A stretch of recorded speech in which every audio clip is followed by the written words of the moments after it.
What's up, guys? My name is Ty, and today we're gonna react to a video that's making its rounds through Twitter and also YouTube. I was gonna react to it a couple of days ago, but it's pretty long. I didn't have time, but I did get round to it. Now, this is a video of Ted Cruz, well, a clip of Ted Cruz grilling a judge by the name of Sarah Netburn.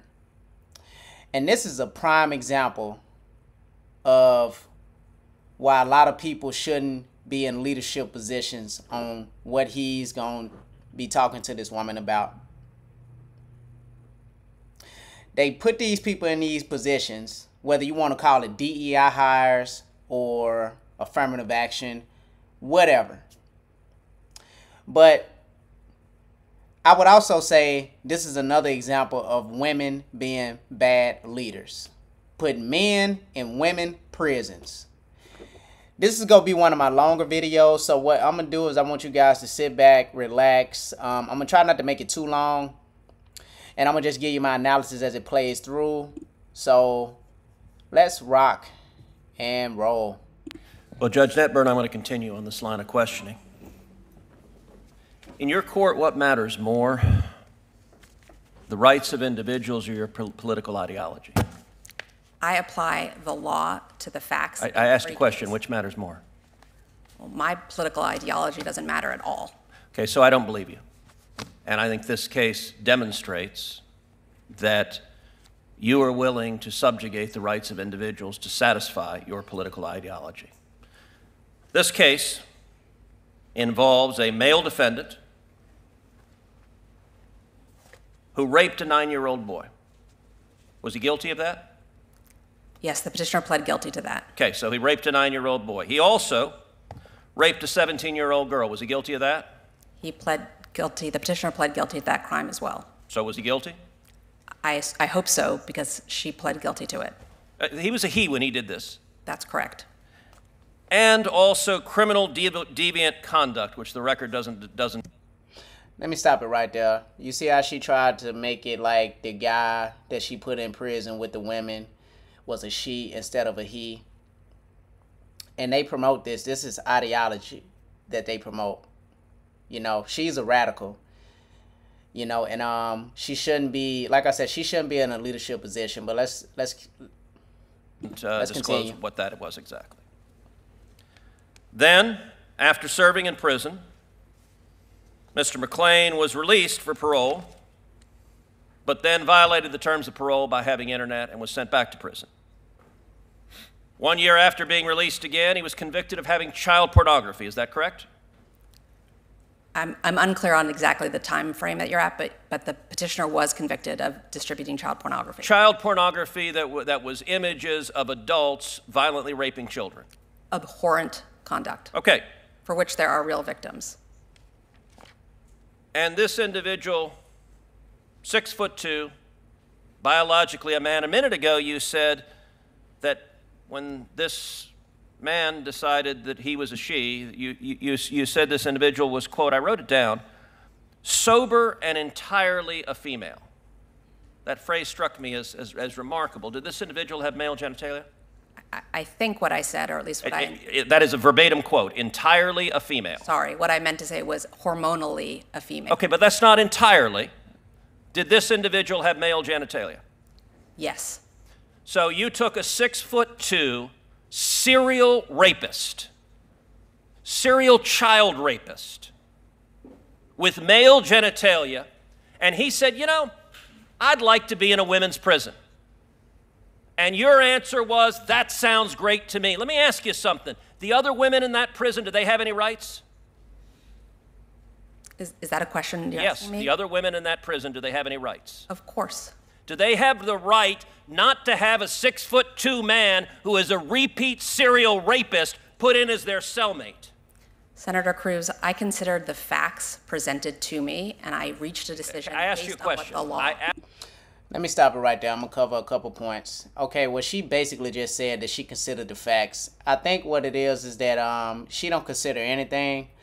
They prepare these people for these cases, and when they ask the direct question, a lot of times they tell them to say things like that to to avoid the question or avoid answering the question direct, dodging the questions.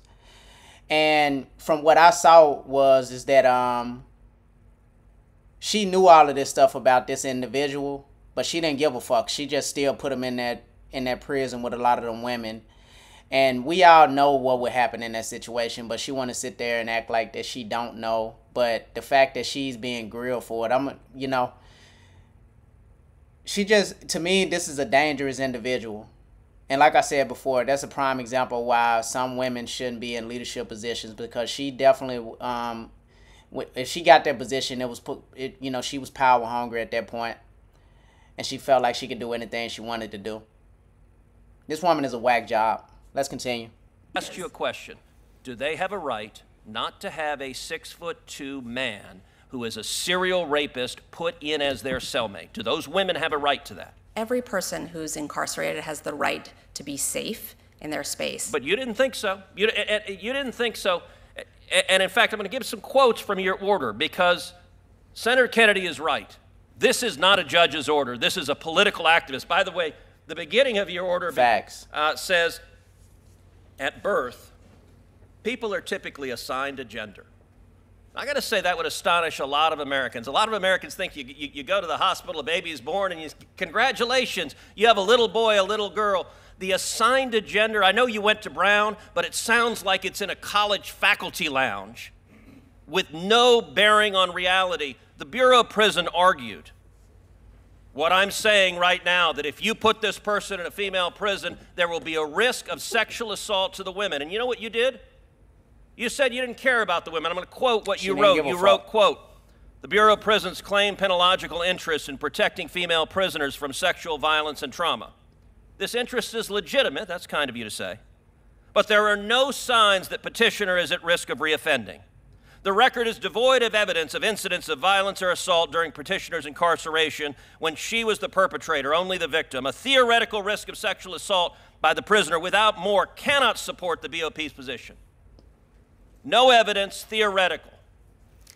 Have you dealt, in what universe is someone who is a serial repeat child rapist not at a risk of reoffending? Senator, as I do in every case. Okay, I know you've been told to repeat the line, "I follow the law." See that? I That's what asked I'm a telling. question. In what universe? Let me stop it one more time. That's what I meant. They groom these people and they prepare these people to go up, and then when they ask direct questions like that, they have to repeat certain lines over and over again to avoid answering the question. Let's continue. Is someone who is a serial repeat child rapist not at risk of reoffending? Sir, I looked at the facts that were before me in this case. All of the evidence, including the statements of every warden who had supervised this petitioner. You also wrote, "The BOP also posits that permitting petitioner to live among women will be traumatizing and possibly dangerous to them. This concern is overblown." I have to say, if I were the father of one of those women, and you decided that my daughter's cellmate was going to be a 6'2" man who over and over and over again committed violent sexual assault,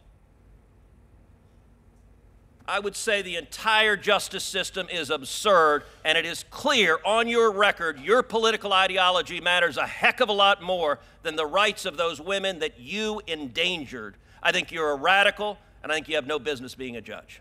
Facts. Facts. And I gotta agree. That's an example of why people like she shouldn't be a judge, man, because that's ridiculous. It's no way.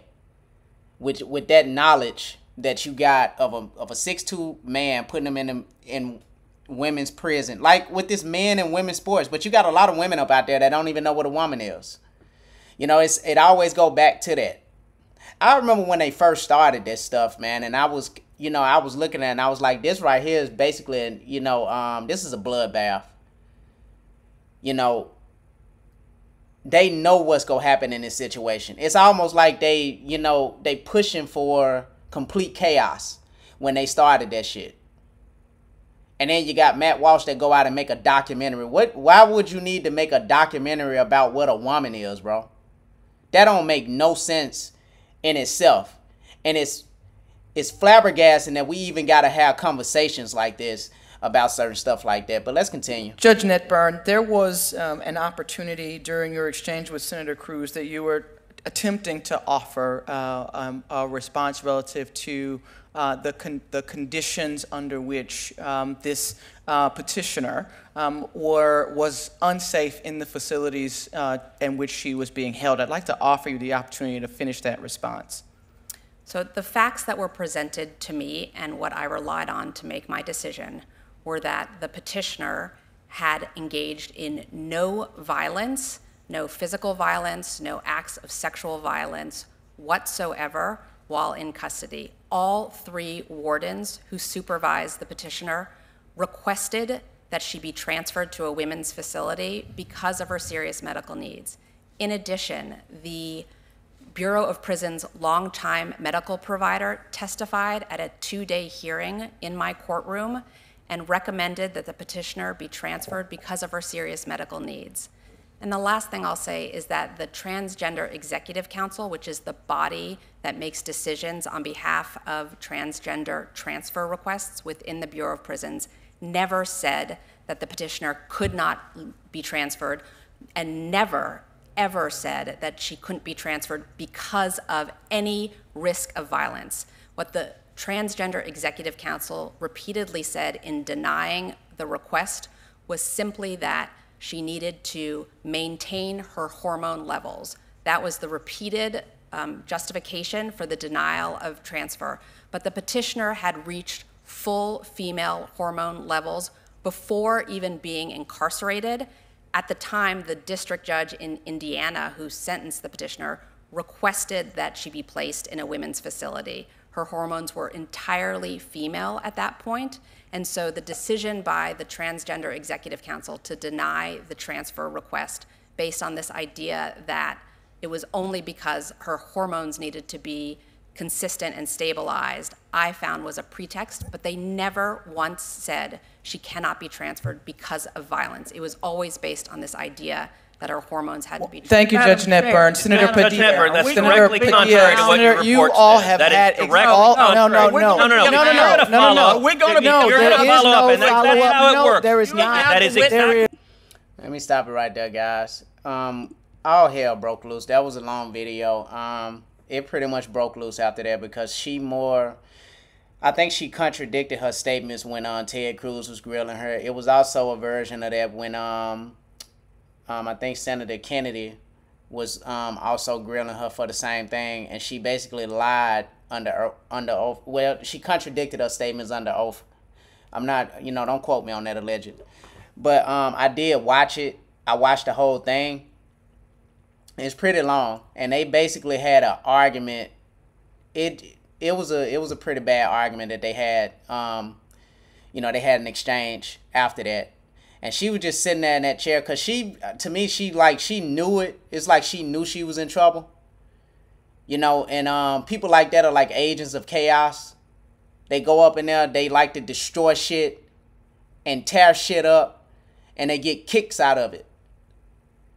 And people and the people above her put her in positions for that. This woman has no purpose other than the fact to just go up in there and just tear shit up.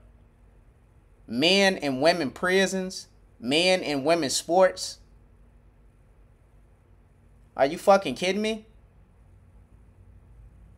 It's nothing funny about that shit, but she basically, and it's almost like she wanted to laugh, because this woman is it's like she possessed by a demon or something. This country is just, a lot of the stuff I see is just flabbergasting. It's crazy in itself.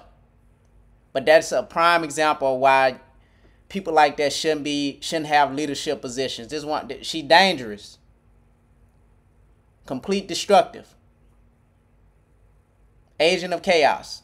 Y'all saw it. But anyway, I hope you guys liked the video. I try not to make it too long. Let me know what you guys think in the comment section. Like, share, subscribe, and follow. Help my channel grow. And don't forget to hit that notification button so you'll know every time I drop a new video. Again, my name is Ty. I'm out. Peace.